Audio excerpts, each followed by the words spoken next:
जन्मदात्या वडिलांचा मुलानंच खून केल्याची घटना दक्षिण सोलापूर तालुक्यातील संजवाडमध्ये घडली आहे। संजवाड येथील शेतकऱ्याचा त्याच्या मुलानंच गळा दाबून खून केल्याचं पोलीस तपासात निष्पन्न झालंय। या प्रकरणी मुलाला मंद्रुप पोलिसांनी अटक केली आहे। चंद्रकांत भनमाने असं खून झालेल्या शेतकऱ्याचं नाव आहे, तर सागर भनमाने असं खून करणाऱ्या मुलाचं नाव आहे। विधानसभा निवडणुकीसाठी मतदान सुरू असताना 20 नोव्हेंबर रोजी दुपारच्या सुमारास बोळकवठे येथील गेनप्पा पुजारी यांच्या शेतात चंद्रकांत भनमाने हे बेशुद्ध पडले होते। मंद्रुपच्या ग्रामीण रुग्णालयात तपासणी केली असता त्यांचा मृत्यू झाल्याचं डॉक्टरांनी घोषित केलं। मृतकाच्या गळ्यावरील 3 ठिकाणचे कातडे निघाले होते, तसेच उजव्या पायाजवळ खरचटलंही होतं।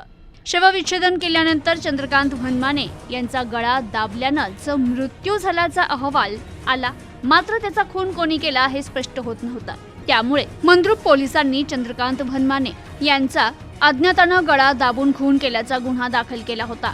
दरम्यान सहाय्यक पोलीस निरीक्षक मनोज पवार आणि त्यांच्या टीमनं या प्रकरणाचा तपास सुरू केला। तपास चालू असताना आरोपीचा शोध काही लागत नव्हता। स्थानिक गुन्हे शाखेची एक टीम देखील तपास करत होती। दरम्यान या तपासात मुलगा सागर भनमाने यानंच गळा दाबून वडिलांचा खून केल्याचं उघड झालं।